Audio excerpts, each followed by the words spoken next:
What the hell is going on at Chargers camp? We've got first-round picks running with the twos. We've got a backup quarterback battle that feels like it's being run on vibes. Wide receivers are rotating like it's musical chairs.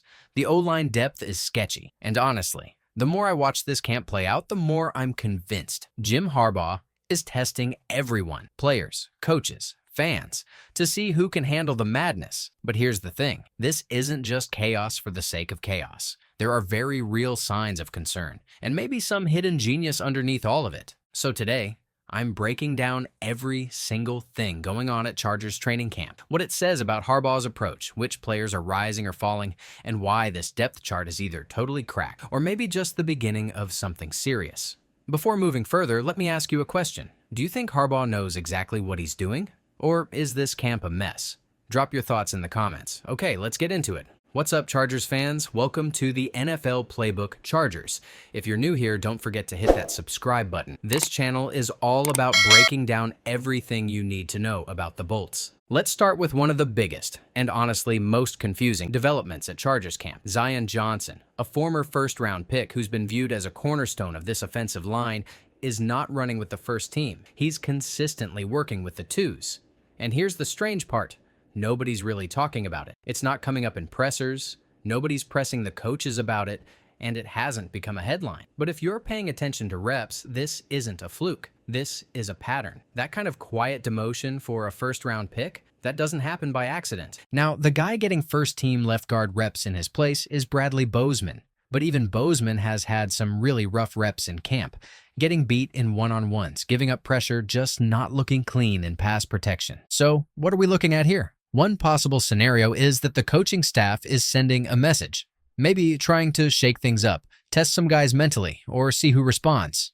That would make sense in a Jim Harbaugh camp. He's known for pushing buttons to see who steps up. But there's also a more concerning possibility. Maybe Zion isn't performing the way they want him to. Maybe the staff isn't sold on him as a starter right now. And if that's the case, if Bozeman's struggling and Zion's not starting, then this interior offensive line has some real issues. This is supposed to be one of the foundational units on this team. And when your top guard is working with backups and his replacement doesn't look like a solid option either, it's a sign something's wrong.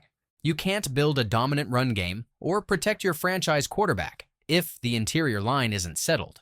And right now, this group looks anything but. So the question becomes, is this just camp experimentation? Or is it the start of something bigger, a shakeup on the line that nobody saw coming? Whatever it is, it's one of the biggest red flags at Chargers camp right now. Now, moving to another big update, QB2 battle. Trey Lance versus Taylor Heinicke. Battle somehow feels more chaotic than it needs to be. Now, credit where it's due, Trey Lance has had some really nice moments. There are flashes where you go, okay, there's that raw talent. He's got juice. The ball pops out of his hand, he moves well, and when he hits rhythm throws, it looks clean. But here's the catch.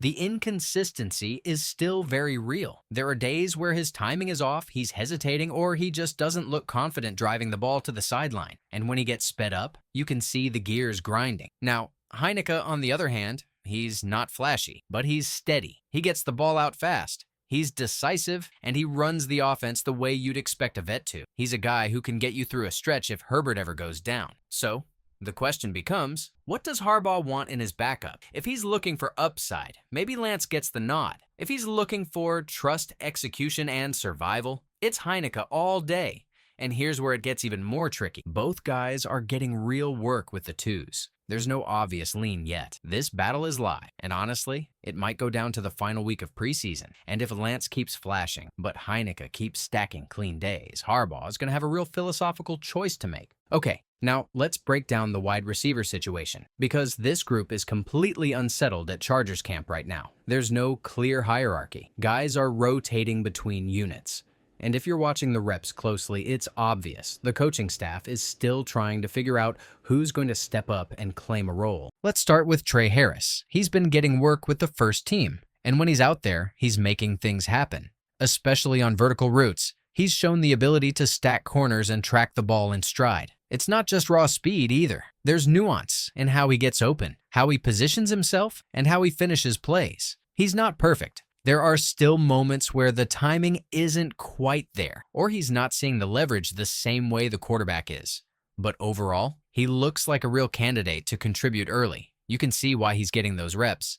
Then you've got Brenden Rice. He's been mostly running with the 2s and 3s, but he's also popped up with the first group on occasion. He's not quite as consistent yet, but there's something there. A little bit of physicality, a little edge to how he plays. He's fighting for it.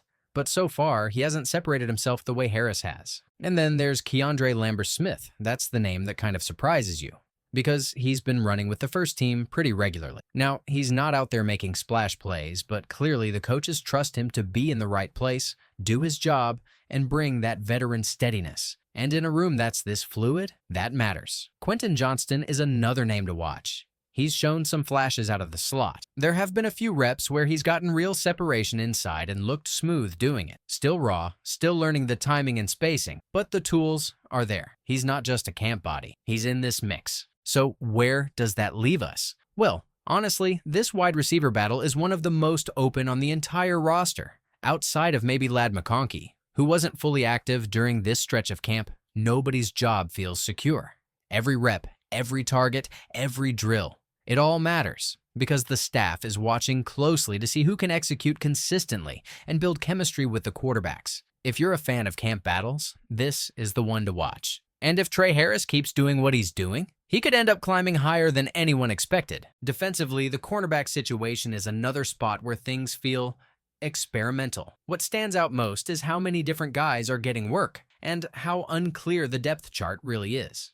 Josser Taylor is one of the names in that mix. He's getting reps and being rotated through the groups, but he hasn't completely stood out as someone who's locked into a role. He's competing, no question. But like everyone else in that room, he's still got work to do to really claim a spot. Another name we've seen is Matt Hankins. Same deal, getting time, getting reps, showing flashes in team drills, but nothing that's vaulted him above the rest. And the rotation doesn't stop there. It's not like there are 2 guys clearly ahead and then everyone else. It's much more fluid than that. Guys are being moved in and out. Different combinations are getting tested, and there doesn't seem to be a ton of separation yet. That tells you a few things. 1, the coaching staff is still evaluating. No one outside of maybe the top 1 or 2 corners has locked down a role, and the staff is clearly using every practice to see who can handle assignments, technique, and pressure. 2, this might come down to who shows the most consistency, not just who makes the occasional splash play. Coaches want to know who they can trust on 3rd and 7, not just who had one great rep in one-on-ones. And 3, the battle for nickel, CB3, and depth spots is wide open. There's no sense of pecking order yet. If anything, it's one of the most competitive groups on the field. So as we move deeper into camp, this cornerback situation is going to be one of the key things to watch, because right now, it's a blank slate.